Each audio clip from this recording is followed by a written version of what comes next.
Of the two starting quarterbacks, who is the one that you would want to lead your playoff team, Jordan Love or Caleb Williams? Right now, it's Caleb Williams. And listen, I'm not sitting here saying that I'm warm and cozy with either one right now, because we're still in the beginning learning process of Caleb Williams. But yes, I would go with him. I would. Just the fact that because he's played, right, and we've seen, just like we saw 2 weeks ago when they lost to the 49ers, I mean, Caleb Williams, when hot, can be really special. And if there's players and plays to be there to be had, he could take advantage of it and then some. We know that. So right now, I'm going to go Caleb Williams. I'm going to go Caleb Williams for one very important reason. We've never seen him in the playoffs, and we don't know what he's going to do when it's playoff mode. And I think of Joe Burrow. He can't be the only guy who somehow becomes next level better than as good as he is in the regular season, he's stone cold killer in the playoffs. And he lives for those moments. I think it's one of the reasons why it's driving him crazy. It's 3 straight years, no playoffs in Cincinnati. He lives for those moments. He thrives on those moments. Maybe Caleb Williams is going to do the same thing. We've seen Jordan Love in the playoffs. We haven't seen Caleb Williams. We've seen Caleb Williams make some throws that make us say, what the hell was that?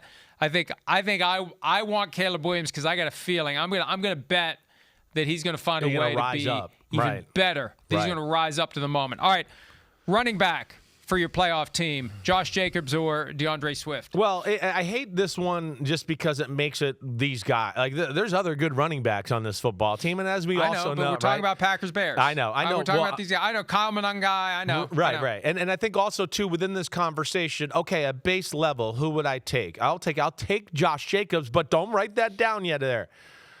I'm going to take the Bears and DeAndre Swift because of the full running game and everything they have to go along with it. It's not necessarily personal to the players here. I believe in the Bears' running attack more and their creativity off of it, right, and everything they do than the Packers, where it's been a little bit of a roller coaster in that department as well. So I could sit here and recognize that Josh Jacobs is better than DeAndre Swift. Okay, I'd take him. But not so much by that I look at the rest of the stuff we're talking about here, and that's where I'll go DeAndre Swift because of the Bears and Ben Johnson's creativity. I want Josh Jacobs if he's healthy. If he's not healthy, I want DeAndre Swift. I'll keep it that simple because Jacobs hasn't been right. And for whatever reason, I think it's that knee. Remember, he banged it on the horrible surface at MetLife Stadium. He hasn't been right since then. The knee keeps swelling up. It's unfortunate, but if he's healthy, that's who I want. Otherwise, DeAndre Swift has had some moments this year where he's just unstoppable. There's something about him in that Bears uniform. He looks different than he ever has, whether with the Lions or the Eagles.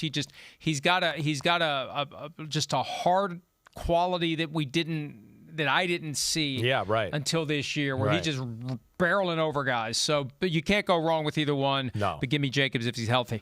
Which coach do you want leading your playoff team, Matt Lafleur or Ben Johnson? Well, I think a lot of Matt Lafleur. Right? I like both of these guys. I just made a case of where I thought it would be crazy if the Green Bay thought about going in a different direction at head coach. But I'm still going to take Ben Johnson here in this one, too.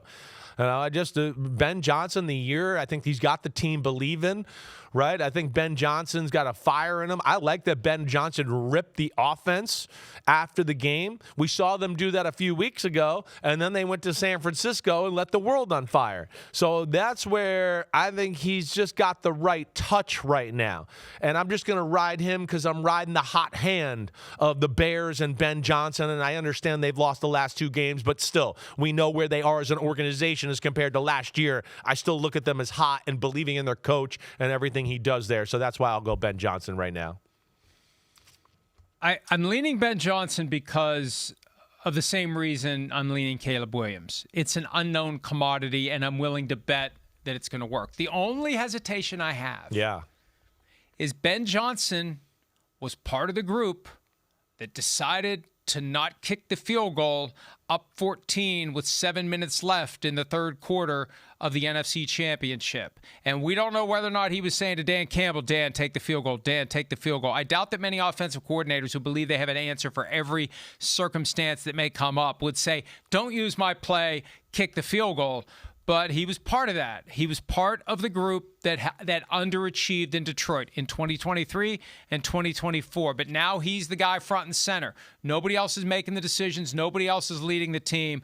but I'm willing to roll the dice there because other than the game where they caught the Cowboys flat-footed, and I know LaFleur's playoff history goes beyond that, but they haven't gotten to a Super Bowl. They got to one championship game.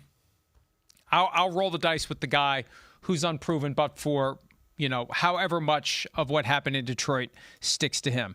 Hi, it's Mike Florio. Thanks for watching PFT on YouTube. Hit subscribe for the latest news and analysis from Pro Football Talk.